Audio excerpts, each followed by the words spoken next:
this is in case you don't know, this is Laura Ingraham, and Laura is a Fox News nighttime host, which means she's legally allowed to bullshit her way through everything. And today, CSL pointed this out to me, but like Jim Jordan and Comey have come out of the woodwork because they were effectively just like they were. Well, we'll get to Greg Kelly in a minute because he's still dealing with this. I don't know. It's like weird, porny. That's so odd.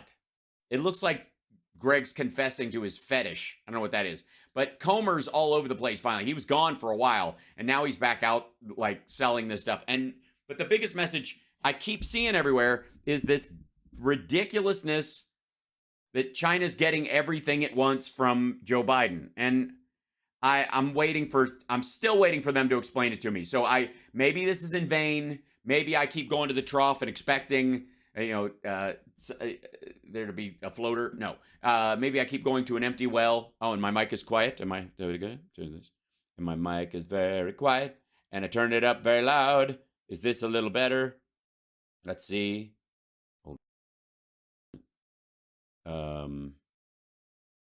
Let's see. I turn it up in there. I think there's that. And then we bring it up I'll bring it up this way. And is that a little better? Guys, is that better? It's good? Okay. Hopefully the audio from these clips it's been very odd. I had to do the boost volume on almost all of them these days. I don't know what the heck is going on. But the title of this one obviously jumped out at me, as you do. And it's you'll see. Laura, I don't know why they're not using her full name. They're ashamed that she is Ingraham. Trump's trial will be live streamed. Oh, you bet your ass it will. And we're going to be on all day. Just count on it. Just lock it in. But Laura, Biden and Beijing are BFFs. They're BFFs. I'm such a grown-up. Isn't that fun? That's the best thing about being a nighttime Fox News host, is that I can say the most outlandish things, and they let me. So the title of this one is Laura, Biden, and Beijing are BFFs. If this is more of the same, which it probably is, I might bail on it, because fucking hell. But this is probably the angle, unless she has a guess. It's Ingram Angle, together again with you. America, fuck, how cool, yeah, boy. And I wrote my name on glass. Okay. It's very dramatic. It's very, very dramatic. Why Angle is in a yellow box, I don't know. Biden's Beijing bailout. It's about Biden Beijing bailout. That's the focus of tonight's angle. It is, isn't it?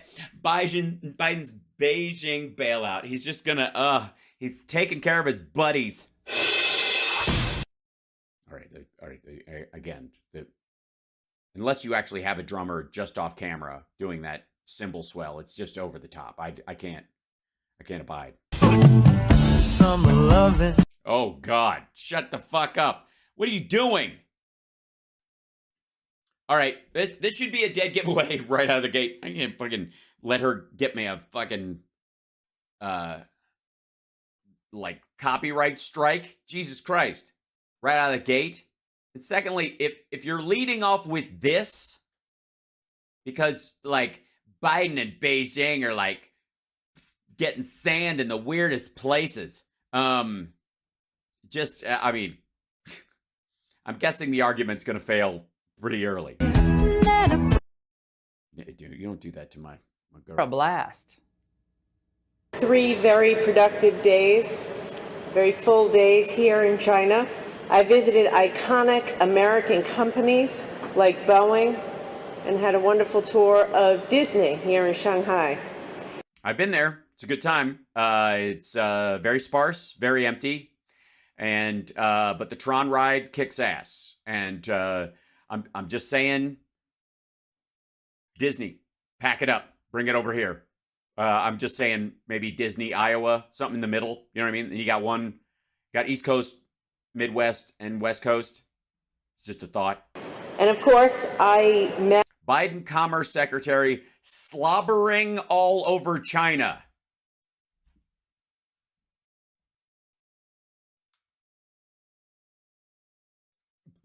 with my counterparts from the PRC government. Yeah, it sounds like she's very excited. I met with my counterpart. Went to Shanghai, Disney. That was fun. And then I met with my counterparts at the PRC government because it's not a happy ending story. It's that kind of story. All of the meetings were productive, I'm happy to report. Well, this Yeah, that sounds like slobbering. Jesus Christ. All of the meetings were productive. I'm happy to report. Cool. War didn't break out. I think that's considered productive right now. This week, Biden's Commerce Secretary, Gina Raimondo, was the latest in a long line of senior Biden administration officials who made their pilgrimages to Beijing. Pilgrimages to Beijing. This is a new level of smarm I have not seen, and I do mean not seen, from Laura in quite some time. It's one of those things where you get the feeling that she's only smiling to show off her new lip gloss, and who hasn't been there? Now, after this trip, 4 days long, it's clear that this White House is just far more excited about cooperating and working with the Chinese Communist Party than they ever have been or ever will be with the GOP. Well, I mean, I don't know if that's necessarily true. They signed bipartisan bills with the GOP, at least the sane members of it, and so far, China, they just had some meetings because they've got to. Because you notice she pointed out, I went to visit some very big companies because they have very big facilities and they're not going to be able to pack their shit up quickly. So easy, guys, everybody. It's like negotiating with a, it's kind of like if there's a bull in the house and it's about to wreck everything, and you're like, whatever you do, just back out slowly. And no one hold up a giant red cloak. Whatever you do. Now, Gina and Beijing established working groups. They announced a tourism summit. But I think this was the angle's favorite. We agreed that technical experts from China and from the U.S. would convene to strengthen protections for trade secrets. This trip was an excellent start.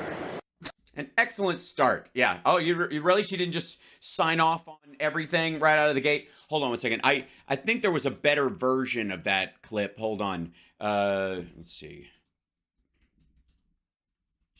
There we go. Real quick. There's a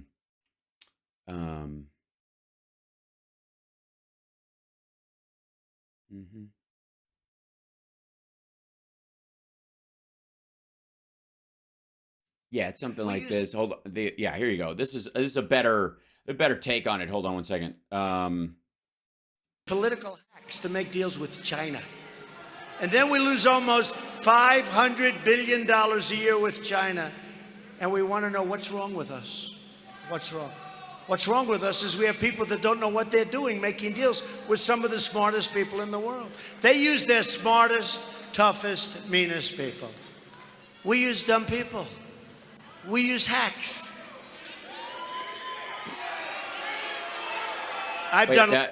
Yeah, that was sorry. That was early in the conversation. Let me see. There was another versions of yeah. Here, maybe it was this one. China is likely to do away. He'd like to see some.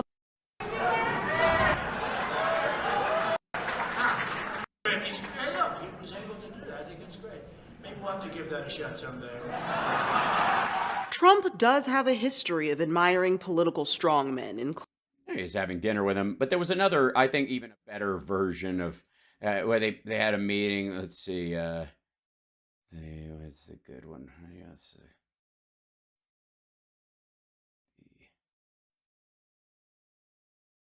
Okay, this should.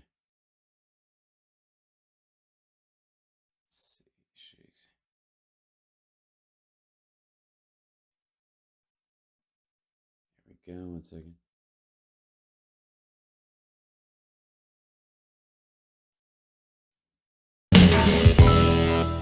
Highly respected people. Hold on.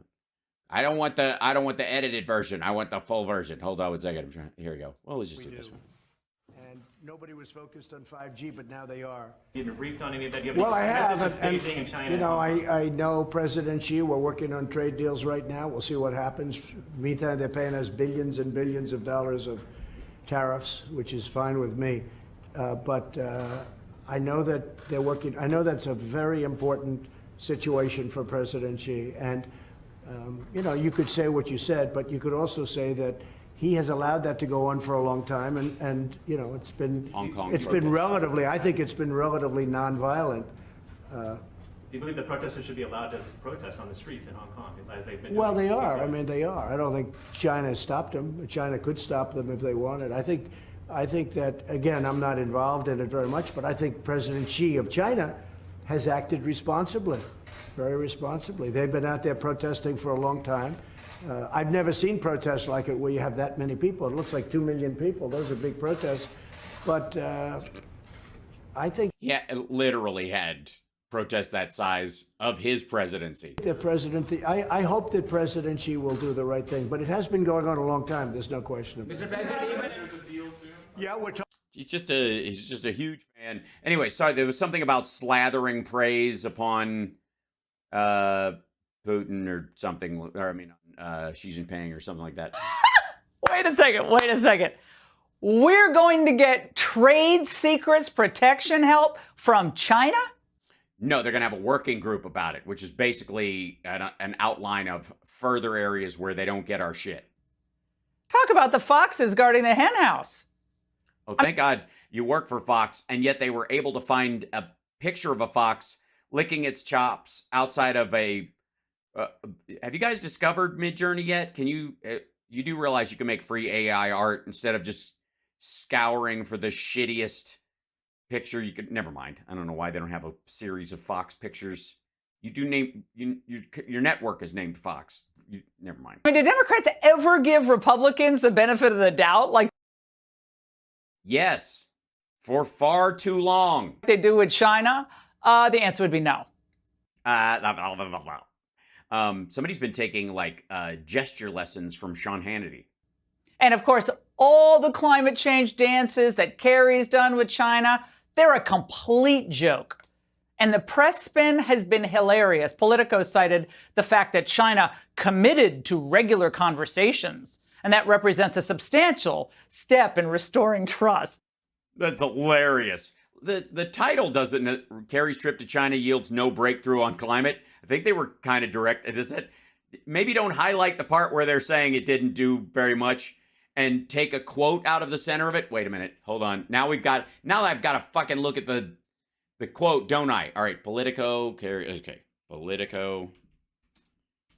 Kerry's trip to China.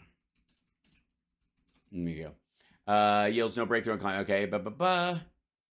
And the quote, failed to reach two climate agreements. The two sides committed to regular conversations. Where's that place? Okay. Kerry said hours of... Oh, okay. So it's a semi-quote from him, but not... Let's see. Meetings going to reveal things we clearly... Okay, hold on. This is their version of it. Right here. This is... I don't know if there's two versions of this article or if she's just misquoting it on purpose or whatever, but it says, Kerry said the hours of closed-door meetings with senior Chinese officials revealed things we clearly agreed on, with both sides committing to regular meetings, including one in the next few weeks. He still expressed hope of achieving breakthroughs that could keep the planet from experiencing disastrous climate change. The two sides committed to regular conversations represents a substantial... Okay, we had a very... So we're going to meet regularly. Yeah, here he goes. Even without any immediate breakthroughs, the fact that the two sides committed to regular conversations represents a substantial step in restoring trust between the two countries at a time when overall relations are at their modern nadir. Veterans of the international climate diplomacy said, basically, considering how absolutely fucked conversations between us and China are, and considering how contentious our relationship is with China, which is absolutely at its modern worst, I guess continuing to talk is a good thing. Because it is. I mean, this is insane. Well, not if you read the whole article. I mean, they have a caveat in there that you intentionally oddly took out. We are on a... Russia remains China's top crude supplier in July, despite narrower discounts. Despite narrower discounts. Yeah, we don't care. I don't care if Russia's selling oil to China. Good luck in your senior year. A suicide mission by aligning ourselves against fossil fuels while letting China buy oil and everything else from Russia and Iran. Look, it's a great point. Thank you for bringing up Laura Ingraham. So,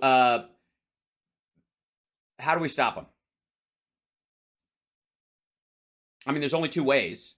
You can sanction China equally to the sanctions on Russia, and probably have them end up seizing, iPhone factories and all that kind of stuff immediately, literally swiping a few $1 billion from the economy, a couple $100 billion from the economy right away, stuff that will take years to replace.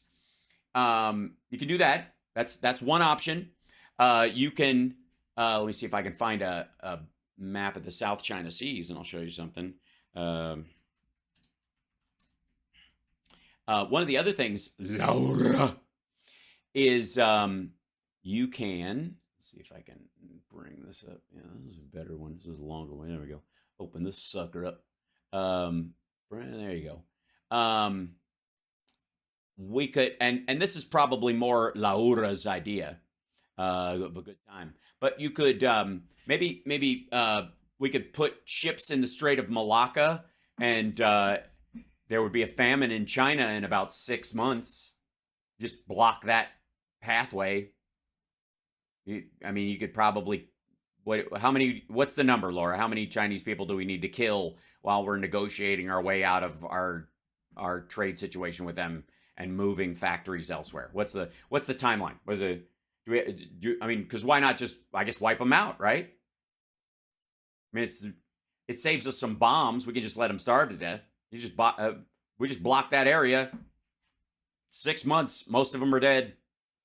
I mean, the uprisings would be violent. They'd probably bomb Taiwan just for the fuck of it. It would consider it an act of war, but you could do it secretly. You don't even have to do it with like parked ships. You could just crash some ships there. You could literally send a sub in and have it sink a bunch of ships, making the clearance impossible for ships to get through. Or you could hire a bunch of ships and have them go through there and buy them, sink them, and just stack them up like a dam. Just dam the whole thing up.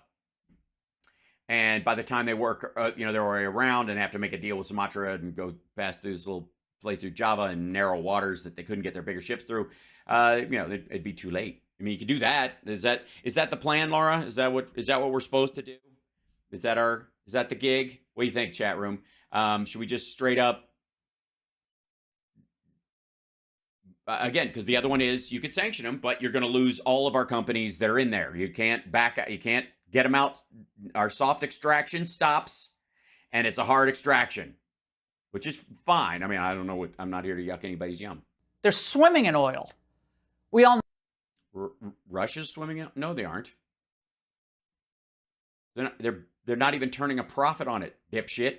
As a matter of fact, if they lessen their supply and use up their equipment and move it closer to because all oil wells have to be regularly serviced or have to be upgraded, or parts of them will go up. And access to those parts is not something that Russia really has right now. So the more they try to oh shit, we got to make hay while the sun shines, and we got to sell this oil, and we got to get it out of the ground as fast as possible. The chance of them breaking that shit down, it moves that date that might have been 18 months from now up to 8 months from now, and they have no way of salvaging it. So best to let them sell some to India especially, so they can process it and sell the processed stuff to Europe and shave money off, and Russia's still selling it at cost. So the only beneficiary in this is India. And in the meantime, It's not helping China at all. Know what China wants. China has suddenly turned BRICS into an alphabet soup of nations eager to line up against the U.S. From the Hill. U.S. beware, China has new allies in the battle for global supremacy. Oh, yes. It's now, by the way, BRICS is now Brea sucks, which is not true. I've been to the little Brea tar pits. It's lovely. Let me show the new countries, BRICS. They, when they got this together, okay, which kind of see the new one expansion of one U.S., but yeah.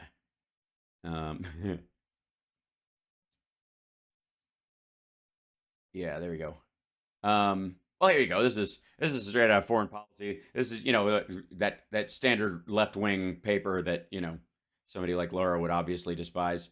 Those who believe that the world is moving to a post-Western global order saw their belief confirmed last week at its annual summit in Johannesburg, the BRICS forum of 5 major emerging economies: Brazil, Russia, India, China, and South Africa. I would say receding economies, but we'll for a moment, announced a major expansion by inviting 6 new members. In January, the group will add Argentina, Egypt, Ethiopia, Iran, Saudi Arabia, and the UAE. If economic weight is a measure of power, this will be a singularly potent group. Together, the 11 BRICS states will have a higher share of global GDP based on purchasing power parity than the G7 industrialized countries. Yeah, but they don't make anything. That's another thing for another time. Depending on where you stand, you might celebrate a more powerful BRICS bloc or worry about it, but neither reaction is warranted. An expanded BRICS will not turn the world upside down, nor does it herald the rise of a post-Western global order. Equally outlandish is the claim that BRICS expansion marks a major victory for China, Russia, and their attempts to build an anti-Western bloc among the countries of the global south, or that BRICS is the core of a new non-aligned movement. All the potential interpretations take little heed of the internal dynamics of an expanded BRICS and their implications. By confusing their hopes and fears about the global order with analysis, the Western commentariat, ooh, that's nice, reveals its enormous ignorance about the countries of the global south, their diverse interests, and I think that's, how we often say that our diversity is our strength?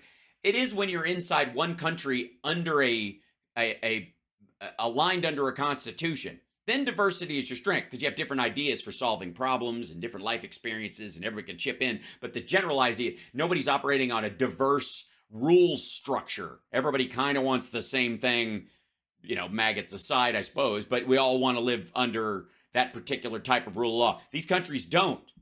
And none of them are like, cool, so we're just going to base our weird crypto interspersed currency on the yuan then, right? Yeah, and they can fuck with the yuan's value anytime they want. Great, okay, let's start that. There is no doubt that the sudden clamor for BRICS membership from so many significant countries has colored the analysis, but expanding the list of members does not turn BRICS into a potent bloc. If anything, the expansion only undermines what little cohesion the group had before the expansion. I love you guys, but how many times, why do I have to be right all the fucking time? Why do I have to be, I'm like a shaggier, slightly more butch Cassandra. Yeah, too many cooks spoil the stew. It's a great way of looking at it. And especially when half of them are like, I hate fucking stew. And the other one's like, I like stew, but only with people in it. And the other ones are like, okay, I guess we can eat some people, but do we get a choice in what people? Nope, we eat everybody. Who the fuck are you? Jeffrey Dahmer?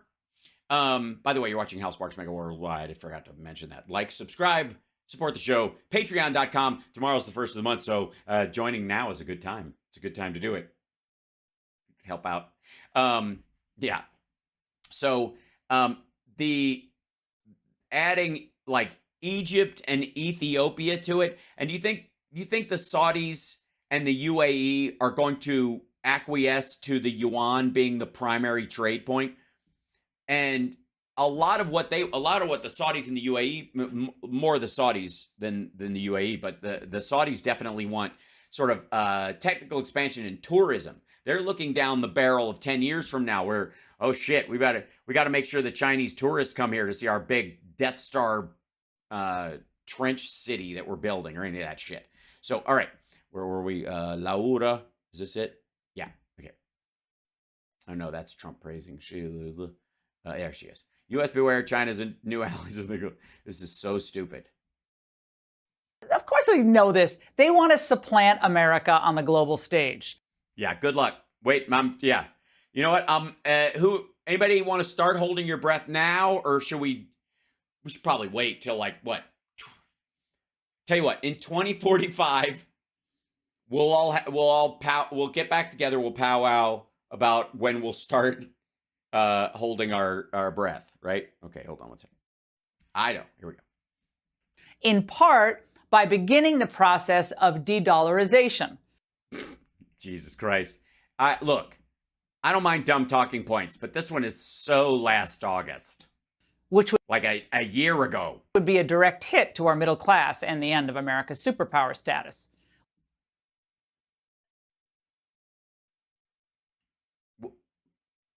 China doesn't have the international reserve currency, and you believe them to be a superpower. Russia doesn't have the reserve currency for fucking anybody. You still think they're a superpower?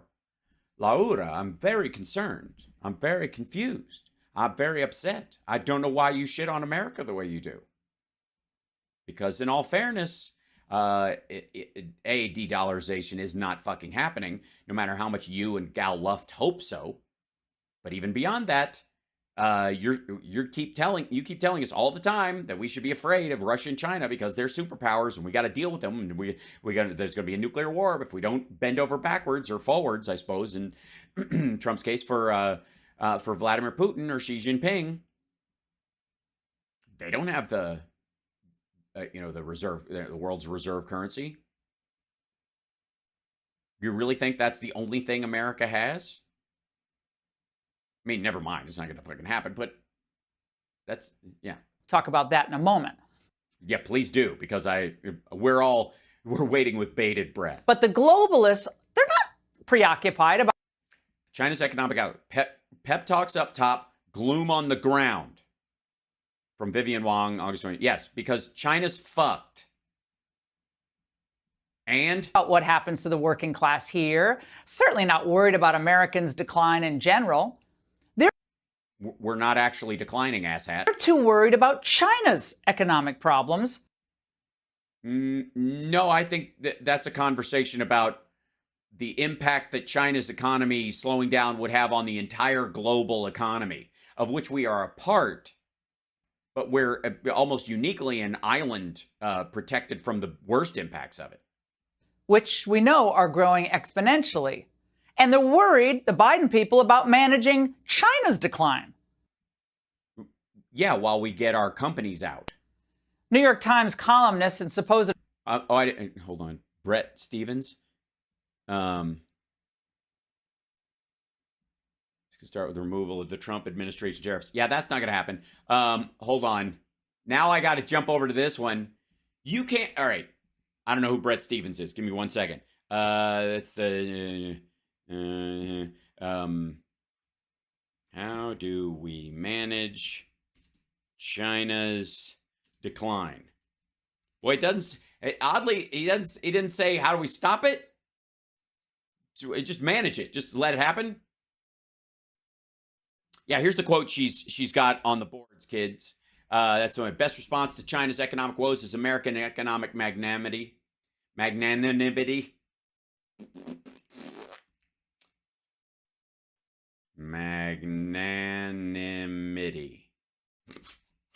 Economic woes, you're just being a dick.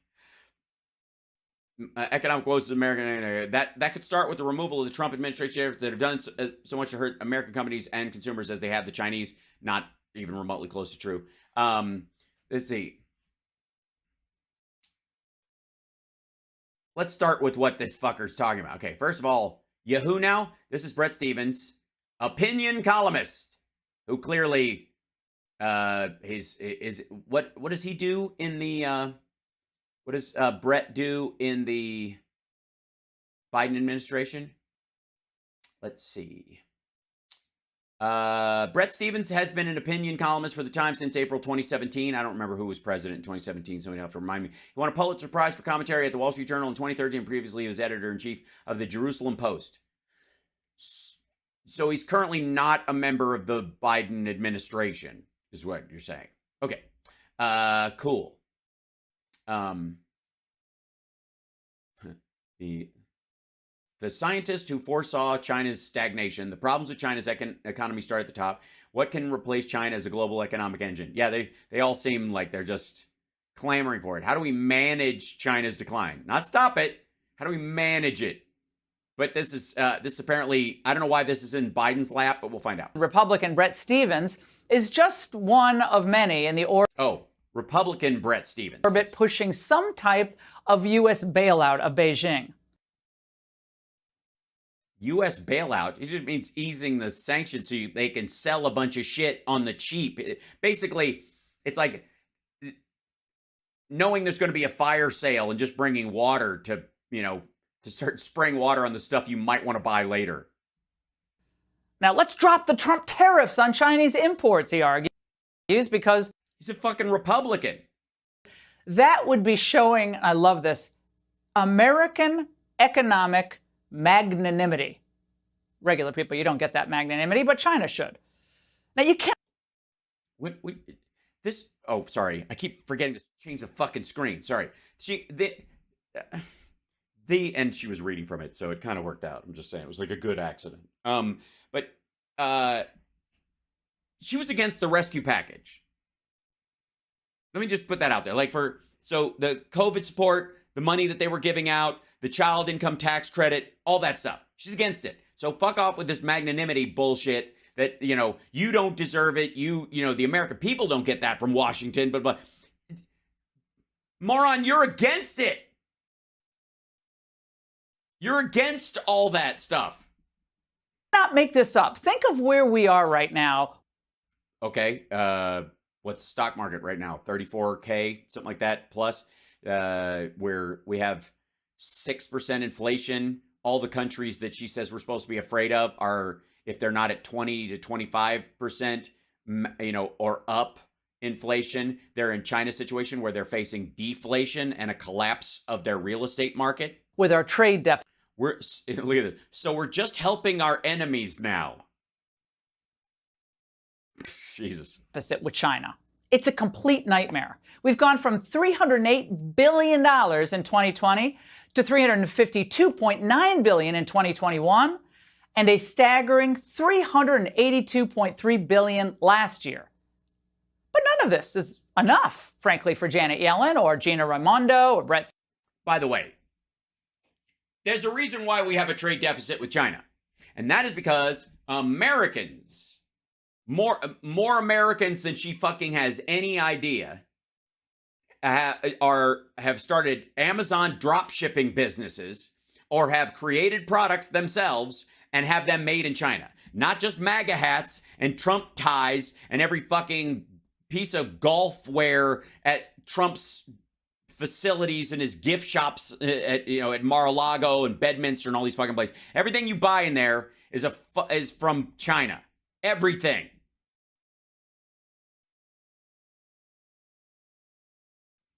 That number that they keep citing over and over again and that Trump cited a bunch of times, A, is down and has stayed relatively down, but is also the wholesale fucking number.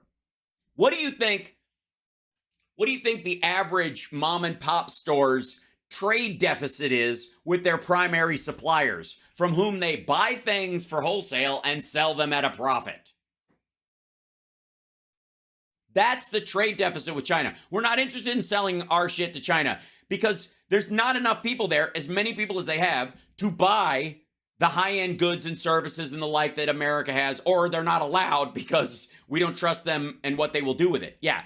Look at, Temu. Jesus Christ. Temu's because the trade deficit has dropped by $200 fucking billion in the last 3 years. Stevens, or anyone in the DC establishment.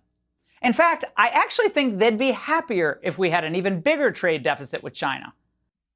Yeah, because they'd like to go back to pre-Xi Jinping 2006, cheap labor, cheap goods that you can sell for a maximized profit.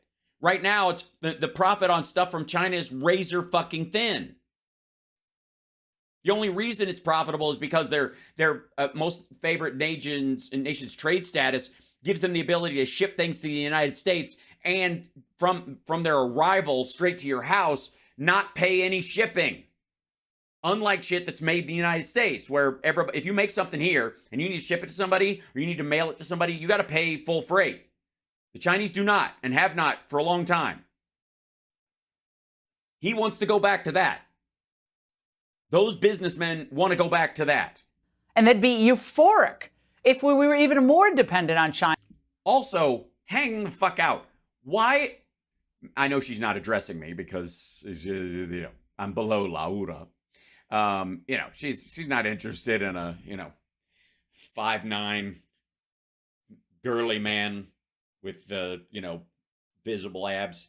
Who'd she used to fuck? Dinesh D'Souza. Yeah, she's got a type, and that's okay. I'm okay with that. So she's not interested in anything I might have to say. But I would like to say for the record, it's like, why the fuck, as a Democrat, is it my goddamn fault if Republicans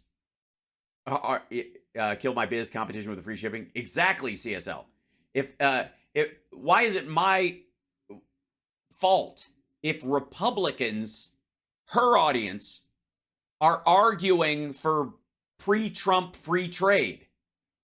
And for our supply chains. Cheaper stuff that we can buy here, right? No. Cheaper stuff that we can ship here and sell at a higher price to other people. Of course, this means China will get even richer and be able to buy even more weapons and threaten more people. Okay. Look, I get it. Sometimes you don't have a show. You know, you show up to work and you talk to your writers and you're in the room and you're like, really? Really? We don't, nothing. No, Comer came up, fucking snake eyes. None of this shit isn't, all right. What do we got in the dead story box? Well, we got a whole box of like China fear-mongering shit we haven't used in a while. Look at this. I mean, we got all these bumper stickers that say China's going to eat our lunch. Thanks, Obama. We could just scratch out the Obama and put Biden if you want to do that. That might remind people that Trump praised Xi more than anybody else in government. All right. Well, I don't know. You know what? We'll just make you some graphics and you can tell us about how at the worst possible economic time in China's existence, they're still kicking our ass because fucking God knows why. No matter what happens, the answer from the establishment is the establishment. I see. Okay, so that's what it is. So because it's a Republican who's been around in a while, he's part of the establishment. So this is the bait and switch. This is kind of amazing, and this is a good. This is a prime example of probably I would say the primary service that Laura Ingraham provides on Fox News, which is take shitty things that Republicans do and say and attribute them in a tacit way, tie them to what Democrats are trying to do, which is wholly different because they're all elected or they're all in DC or they've been there. Somebody said that who's been around for a while, and Democrats have been around for a while, so they're part of the establishment. See what I mean? It's all that. It's all. Oh, thanks, Kath. I agree. It's a good shirt. It is. I sang a Danko Jones song on Tuesday. It was very exciting. Always the same. We need more engagement with China. Well, is China booming? We should have more engagement with China. China's not booming. China's the opposite of booming. It's the bad kind of boom, I think, honestly. Yeah, boom. Boom, yeah. I understand boom. Bada boom. Big. Big. Yeah, big bada boom. Big. Bada big boom. Big. Yeah. Boom. Yeah, big bada boom. Bada boom. Big boom. Big bada boom. We share responsibility, in my view, to show that China and the United States can manage our differences. Dear God, stop filleting them right there. Manage our differences. I mean, why doesn't he? This is worse than when Ivanka Trump had one of her kids sing in Mandarin. And to find ways to work together on urgent global issues. Yeah, climate. Of course, they're the biggest polluter on the fucking planet. The United States stands ready to do just that, work with you if that's what you desire. Economically, well, let's do CCP level propaganda and encourage Americans to invest in China, because that's what Raimondo was doing with her women executive meeting today. Oh, really? You got a clip of that? What was the? Oh, hold on. What the fuck? What was the title on this one? U.S.'s Gina Raimondo to meet Chinese women executives in Shanghai. I'm going to tell you something. That's a CCP dog and pony show. No, I'm not saying the women are dogs. They're quite lovely, I'm sure. The point is they're trying to show that they got more equality than America does. Yeah, they're trying to show us up. This is just fucking. I would call it the wolf warrior diplomacy. It's more like the wolf cub diplomacy, but to say like, look, we've got more female executives than you do. They don't get paid, and they're not, really, nobody listens to them, and they're all going to be fired as soon as you leave. But yeah, to invest in China, because that's what Raimondo was doing with her. No, it wasn't. Women executive meeting today. And is China supporting Russia and Ukraine? Of course China's supporting Russia and Ukraine. That's no big deal. Well, you're supporting Russia and Ukraine, dipshit. So you are technically more on the side of China right now than the Biden administration's. Congratulations, dummy. You played yourself. We've been very clear about Ukraine as long as it takes. Just not. China in trouble. Biden to the rescue. Good fucking Lord. All right. I will say this is, they used to call Bill O'Reilly's show the No Spin Zone. Remember that? Which was, and it was a trademark, which means it could be a lie. That's the great thing about trademarks is they don't have to be true. Nobody at McDonald's actually thinks you deserve a break today. And I think the Band-Aid is actually more stuck on me than I am on it. If another better Band-Aid came along, I'd be glad to use it. And of course, Coke is not indeed life, especially not Diet Coke, although it is the closest thing to a stimulant, a street stimulant that's available in, gas stations. Unless you're in Kentucky and then there's bath salts. This is another conversation for another time. But this is the problem. Okay. So they have a problem at Fox News and Newsmax and all this, is that they've been making this argument that Biden and Beijing are best buddies. That's her whole premise, right? And that Biden's been giving China everything they want. But they're aware that their audience has been watching as the news comes out all over, either their channel on Sunday mornings, when it's not Maria Bartiromo, when everybody else is talking, going, Jesus Christ, China's economy is fucked. And it's really hard to explain to your audience that Biden's trying to support China right now, and he's giving them everything they want, and he has since day one, and he's doing everything he can because they've got either they bribed him or they have blackmail or both. And I don't know how you do both. If you have one, why do the other? If you're paying them and they're doing the thing, why do you need blackmail? And if you have blackmail, why would you bribe someone? I don't understand. And it's very silly. But they have this. This is a problem for Fox News. This narrative is a pain in the ass because their audience knows that China is fucked, and they can't put together why. Like, if China wanted Biden and they didn't want Trump, why did they attack us with a bioweapon when Trump was in office? And now that Biden's in there, we're all back to school, we're all going to concerts, and everything's fine again, and China's economy's taking a shit. This is that. I mean, it really is. This is the fix this is what they're trying to do. This segment is designed to remedy that. It's not going to work, but that's what they're doing. Get ahead of a potential meeting that Putin and President Xi may have. Oh, no, don't get ahead of that. Is China committing genocide? Oh, come on, people, don't focus on the negative. We had candid, open conversations, constructive conversations. I was able to explain U.S. policies and our approach to China. What it is not is decoupling or looking to hold back the Chinese economy. Oh, it doesn't matter. It never matters. Also, just for the record, it's exactly that. We're not trying to hold back the economy, not that part, but it is decoupling. They're convinced that no matter what happens, no matter what China does, we must always and forever maintain good relations with China. No, we're in the middle of an extraction process, and this is the We have to, if a plane is crashed into the ocean and it's floating on the surface of the water and it's only going to float for so long, and we don't need everybody climbing all over each other and screaming, getting out of the plane. If we pace ourselves and everybody acts normally, we can all get out of the plane before it fucking sinks into the rafts. That's what this is. Never decouple. Never think about decoupling. Because they would rather have good relations with the CCP than have good relations with the 74 million Americans who voted for Donald Trump.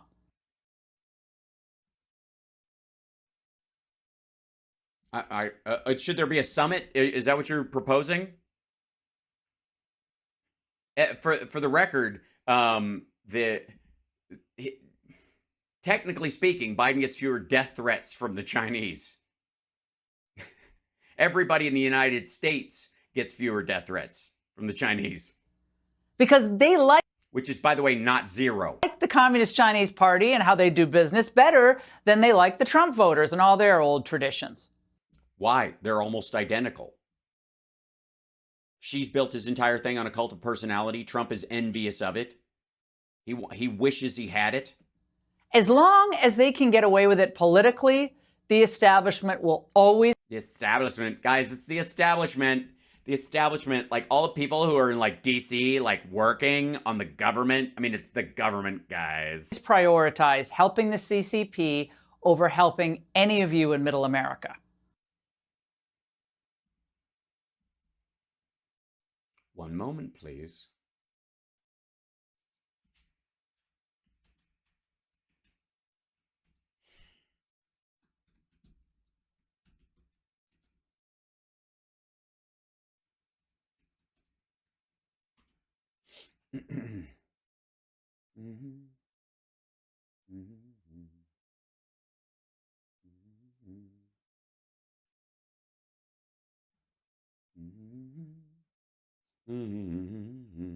Now, this is, in many ways, this is just one of the newest ones. This is it's from August 9th. Blatant economic coercion. China slams Biden's order limiting U.S. overseas tech investment. Biden warned in the executive order that certain American investments may contribute to the development of sensitive technologies and products in countries that develop them to counter United States and allied capabilities. China says the order seriously disrupts the security of the global industrial and supply chains because if they can't steal it, they can't make it themselves. Beijing stopped short of immediately issuing countermeasures because they can't, because the chips they would use to do those countermeasures they no longer have access to. Because of the CHIPS Act. But said it reserves the right to respond. Been a little bit. Has anybody seen it? China sharply rebuked President Joe Biden's long-awaited executive order that limits U.S. investment in technology. This is, hold on, open this up. Where'd you go? Just go to the next thing. I'll just jump to it. White House restricts U.S. investment in some Chinese tech, citing national security concerns. Why? Why would he do that? If he's always siding with China, Laura, why? Why, Laura? Why would he limit tech investment that could possibly tangentially be used, very gently, be used in defense, computers or missile guidance systems or satellites or any of that shit? Why would he do that if he's always siding with China? I know, because you basically took all of your bullshit talking points about Biden and China that you've had for like the last 2 years that haven't worked out, put them all in a box, shook them up, and then people just pulled out sentences and you just put them in order in this one and just decided to call it a fucking day. All those lost manufacturing. I would like to say for the record, the most supportive language towards China that you've heard in this whole thing came from a Republican who wrote an opinion piece in the New York Times. Jobs, they weren't a mistake. China's spectacular growth over the years, that wasn't a mistake. Well, our GDP doubled during the same amount of time. Factory workers were hit by it. No question. And there's a bunch of technology that should not have moved over there. But talk to Bush Cheney about that one, I suppose, because they were there for the vast majority of that startup shit. The Obama administration was stuck just trying to manage it, and Apple was dug the fuck in and on its way to $1 trillion evaluation. So nobody wanted to fuck with a good thing, and it was cheap. And Xi Jinping he hadn't taken over yet. When he did, took him a little while to lead up into what his plan was. He did it right in the beginning of the Trump administration, and Trump was like, cool. What, you're going to give me $56 billion in bullshit tariff money? We'll just wink and nod and say you're doing it under duress. You just devalue your currency and just give us a bunch of money, and I'll pay off Midwestern voters like a secondary bribe from China. Cool. We'll pretend we're having a trade war. Nobody will know the difference. Meanwhile, Ivanka can get those trademarks, right? And China's Are you liking the cake? ability to take our technology, threaten our position all over Asia and the rest of the world, that wasn't a mistake. Oh, so, all right, so Bush Cheney did it on purpose, and I guess Obama was too dumb to look the other way, but then Trump let it go on as well. But Biden passes 2 bills and signs 4 executive orders limiting not just technology, but investment in technology in China for the first fucking time. And that means he's more on the take than Donald Trump, who could have done any of these things, by the way. Trump could have done any of this shit. The CHIPS Act could have been passed during Trump's presidency at any time, just for the record. There's nothing about it that had to do with a particular date. It didn't just become possible February 8th of 2021. Trump could have done it, just like getting out of Afghanistan. There was nothing fucking magic about the year after he was going to leave office the first time when he sets the date, right? There's nothing magic about that date. He could have done it in the middle of COVID. Just didn't. Know why? Didn't give a fuck. That was all their policy. Who's they, by the way? And again, this is like the establishment part. Jesus Christ. Xi Jinping's China is different from Deng Xiaoping's China. And even if they were like, well, okay, we're taking it up the ass right now. We really got to pace ourselves because everybody's starving. This is fucked up. Let's play nice and try to build some industry here. That attitude is very different from, say, like the KGB's attitude towards the United States post-1991 collapse of the USSR, dummy, which, like, if you'd asked her back then, she'd been like, high five to Reagan, smooth sailing. This would still be their policy, by the way, if it weren't for those 4 years of Donald Trump. What the fuck are you talking about? No, it isn't. If it was, why? Why not go back to it? If the money's there to be made, China's desperate right now. Turn that fucking spigot back on, and you'd definitely triple your money. You'd end up destroying the country in 10 years, and you'd be benefiting from slave labor. And if they win... And by the way, if it wasn't for COVID, Trump wouldn't have done half of that shit. In 2024, I promise you, it will be their policy again. Oh, I see. Okay, so this is the other thing. It may look like right now that Biden's got China over a barrel, but that's just a ploy. A 4-year economy-destroying ploy that sets their technological sector back 2 fucking decades and eliminates their potential to compete in artificial intelligence and 4 nanometer microchips forever. Look, kind of, all right, this is going to drive me crazy. And you guys know, this is it's like she works my last fucking nerve. Hold on, and that's the angle. Oh, yeah, it's the angle. Shut the fuck up.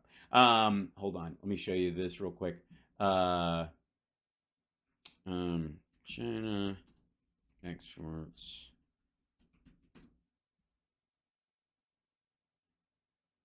Let's go. This is one. Let me do this.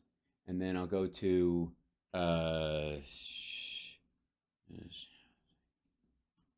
sector. I mean, like, it's odd that they're picking this as their story because it's so fucking bad. Like, it was bad last year, but it's like China's fucked into a cocked hat right now. It's nuts.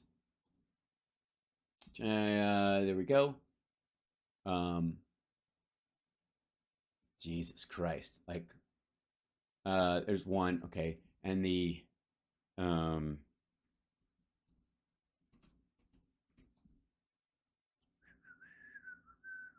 me get the news on this one. Now, let's remember, before I show you this, if I may, that the case, think about for a moment the case that Laura Ingraham has just made to you about Biden bailing out Beijing and covering their ass. And somebody's throwing money at somebody and nobody can quite tell. It looks like he's handing money to Xi Jinping, but Xi Jinping is saying no, or he's pushing money to Biden or something. It's just, it's a half-assed art. Let's see, let me try the, share, but I want to try to find the newest one.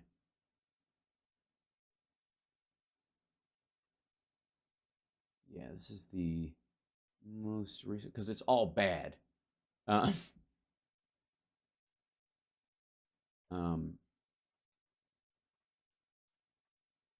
Here's June. We'll just go to this one. Good Lord. Like, all right, let me tell you now. Yeah, now again, I want you to focus on the premise of what Laura just told you: that Biden is in the tank for Beijing, that he is bailing them out, that everything he said, which was obviously just kind of like baseline diplomatic talk, is him slobbering all over. What you know? I again, I'm not going to bring up her and Dinesh D'Souza's sex life, but I'm sure images come rushing back to her when she uses something like that. But slobbering all over Xi Jinping and promising stuff when they're not promising anything. I mean, you saw the same tape I did. We just saw it. And we saw her. This is the angle. This is her whole argument, okay? And this isn't from 2 years ago, and I'm dunking on them because they, they didn't see this coming or whatever. This was posted 3 fucking hours ago. 21,781 people have watched this shit. It was posted 3 hours ago. Some heavy fucking views. People are taking this in. Now, from that, I would like to transition, if I may, with you, to this article. This is August 8. China's exports fall again, imperiling its economic recovery. China's trade numbers dropped in July, according to government data released Tuesday, which, by the way, is always downplayed. So just factor it by 3, 5, or 10, whatever the numbers they give you. China lost 1.9 million people in the reopening to COVID within like 8 weeks.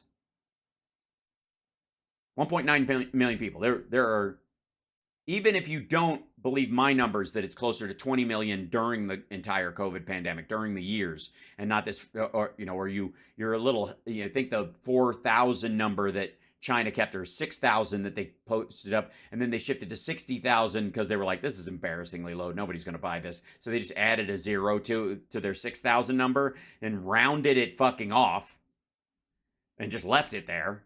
Even if you think that's a little hinky, they lost 1.9 million people just in like January and February of this year to COVID. I don't want to hear the shit that America has the most COVID deaths. Fuck right off. All right. China's trade numbers dropped in July, according to government data released Tuesday, a sign that the country's economic rebound was lagging despite efforts by officials in Beijing to revive growth. Exports from China, which has the world's second largest economy after that of the United States, no, it does not. More than likely, it is tied with Japan. And Japan has more healthy prospects. Exports from China, which was have now declined for 3 months in a row, while imports have fallen for 5 consecutive months. Where is this? And we don't have to decouple from them. They are decoupling from a functional fucking economy on their own. Second, bring this part up. Pow. 1 second. There we go. Go away. China's too big to fail property giants just the tip of the real estate crisis, as suppliers are being dragged to death. Indebted property developers such as Evergrande and Country Garden owe millions to small companies and their workers, showing how far-reaching the impact has become. Millions of homebuyers who pre-bought property have little recourse but to wait for a turnaround, and the industry insiders say the onus is on Beijing to act. It's not happening. It's not happening. It's never, sorry. There is no white horse. There is no rescue coming. Start fucking swimming. If you ask small business owner Bill Yi, The writing was on the wall for China's embattled property sector long before Country Garden said its net losses in the first half of the year would reach 55 billion yuan, 7.6 billion US. Does anybody remember how much the Lehman Brothers collapse amount, how many billions that was? Yeah. But the ramification of this month's revelation, he said, could be devastating to both market confidence in terms of debt repayments from the nation's major developers to suppliers like himself who are bleeding cash amid China's property crisis. Now, next one. Market views. How low can the Chinese yuan sink? How long will the renminbi, which means the people's money, by the way, or when you're over there, you can say renminbi, but most of the time you say qian, like money, cash, you know, as in, well, 没有钱, I don't have any money. Or if you don't want to be rude and say 太贵了, which sounds like you want to negotiate, which is too expensive. If you're in a store, you just go, oh, wow, Lisa, I'm sorry, 没有钱. I don't have any money with me. The Chinese yuan has been on a weakening path over the last 3 months, testing its weak point against the US dollar at 7.3 back in 2022. This is a result of a sluggish macro recovery in China. These people are adorable. And widening interest rate differentials with the US, pushing the yuan to 7.18 per dollar. The sluggish growth prompted the People's Bank of China to cut the reverse repo rate by 10 basis points to 1.9 on June 13, which fucks banks. This was followed by 2 more cuts on key lending rates on June 19th, indicating the beginning of a monetary easing cycle with stimulus packaged at home. They have deflation and they're going to do quantitative easing, essentially. They're going to release more money into the economy. How'd that, you know how that's going to turn out? Ask Turkey. I just... Sometimes, and you guys know, chat room, you guys know, this is it works my last goddamn nerve. So sorry if I'm hammering it a little too much, but like this is just weak. Yeah, that's the end. And by the way, why is there opening, like the spinning graphic part of the set that you're seeing or whatever, and they made this look like the creation of the Fortress of Solitude a little bit? Kneel before Zod. Hello, my son. Hidden in the Ingraham angle is the history of your planet Krypton. It is my commandment to you that you fuck with men and their ways as much as possible. Destabilize everything about them. For a weak man is a controllable man. Hello, my son. All right, it's right-wing safe space. Jesus Christ, like just fucking dumb.